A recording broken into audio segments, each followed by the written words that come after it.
Hello friends, welcome to so happy. வாங்க இன்னைக்கு என்ன வீடியோவில் பார்க்க போகிறோம். கடலை மாவு வச்சு சாம்பார் எப்படி செய்யறதுன்னு பார்க்கலாம். ஈஸியாக ஒரு 10 நிமிஷத்தில் செஞ்சு முடிச்சிடலாம். வாங்க பார்க்கலாம்.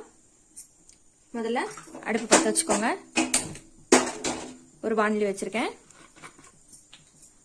கடலெண்ணெய் ஒரு 3 டேபிள் ஸ்பூன் ஊற்றிக்கோங்க. எண்ணெய் சூடு ஏறட்டுங்க.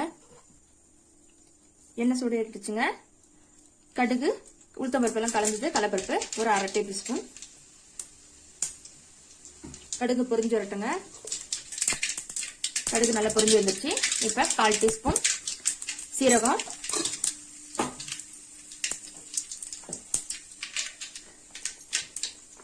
ஒரு 5 பல்லு பூண்டு எடுத்து வச்சிருக்கேன், அதையும் சேர்த்துக்கோங்க.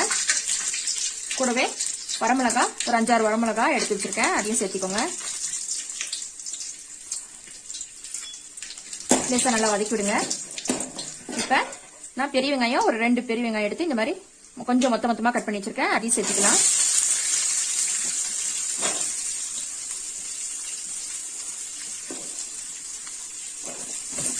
வெங்காயம் நல்லா வதங்கட்டோங்க. ரொம்ப சவக்கா வதங்கணும்னு அவசியம் இல்லைங்க, இந்த மாதிரி இருந்தால் போதும். இது தேவையான அளவு ஒரு டீஸ்பூன் தூளுப்பு சேர்த்திக்கோங்க. ஒரு 1/4 டீஸ்பூன் மஞ்சத்தூள் நல்லா கலந்து விட்டுட்டு 2 பெரிய தக்காளி எடுத்து இந்த மாதிரி கட் பண்ணி வச்சிருக்கேன், அதையும் சேர்த்திக்கலாம். காரத்துக்கு நீங்க பச்சை மிளகாய் கூட சேர்த்திக்கலாம். நான் வெறும் வரமிளகாய் தான் சேர்த்திருக்கேன்.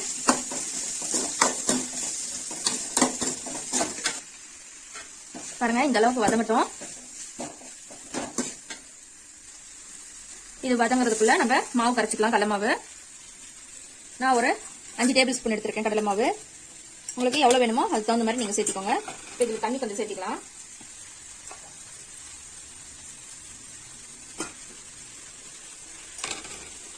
நல்லா கரைச்சிக்கலாம். இதை கட்டி இல்லாம கரைச்சி எடுத்துக்கோங்க. பாருங்க, இந்த அளவுக்கு கட்டி இல்லாம கரைச்சி எடுத்தாச்சு. இப்ப இதை நல்லா வதக்கி விட்டுட்டு நான் சோம்பு 1-2 தட்டி வச்சிருக்கேங்க, ஒரு 1/2 டேபிள் ஸ்பூன் அதையும் சேர்த்திக்கோங்க. இதையும் சேர்த்து நல்லா கலந்து விடுங்க. கலந்து விட்டுட்டு இப்போ நம்ம கரைச்சி வச்சிருக்கிற இந்த கடலை மாவு சேர்த்திக்கோங்க. அடுப்பை சிம்ல வச்சுட்டு கலந்து விடுங்க.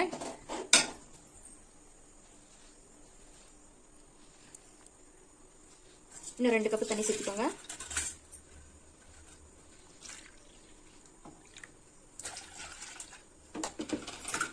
இதையும் சேர்த்துடலாம். கூட நல்லா கலந்து விடுங்க.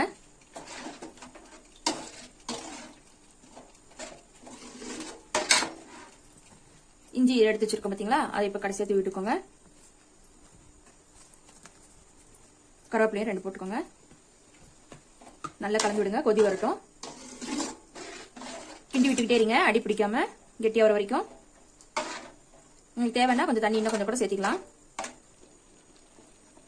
பாருங்க, அவ்வளவுதான், சாம்பார் ரெடி ஆயிடுச்சு.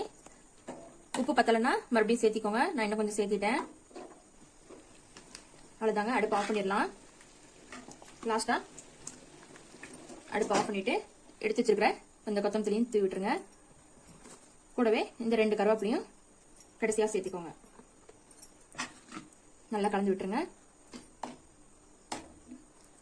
அவ்வளவுதாங்க. இப்போ ஒரு பிளேட்ல சர்வ் பண்ணிட்டு பார்க்கலாங்க. பாருங்கள், சுட சுட இட்லியோட கடலை மாவு சாம்பாரை சூப்பராக சர்வ் பண்ணியாச்சு. அருமையாக இருக்குங்க. இட்லி தோசைக்கெல்லாம் தொட்டுட்டு சாப்பிட்லாம். டேஸ்ட்டு பிரமாதமாக இருக்குங்க. பாருங்கள், இதுக்கு வந்து சைட் டிஷ்ஷாக இன்னொரு ரெசிபி பார்த்தீங்கன்னா பொட்டுக்கடலை தேங்காய் சட்னி தாங்க செஞ்சுருக்கேன். அருமையாக இருக்குங்க. பாருங்கள், என்ன சாம்பார் வைக்கிறதுன்னு யோசிக்கவே வேண்டாம். டக்குன்னு ஈஸியாக வாங்க கடலை மாவு சாம்பார் செஞ்சுட்டு ட்ரை பண்ணி பார்த்துட்டு சொல்லுங்கள். இதே மாதிரி நீங்களும் செஞ்சு ட்ரை பண்ணி பாருங்கள். இந்த வீடியோ உங்களுக்கு பிடிச்சிருந்தா லைக் பண்ணுங்கள், ஷேர் பண்ணுங்கள், கமெண்ட் பண்ணுங்கள். மறக்காமல் நம்ம ஸோ ஹாப்பி சேனலை சப்ஸ்கிரைப் பண்ணிவிடுங்க. தேங்க்யூ.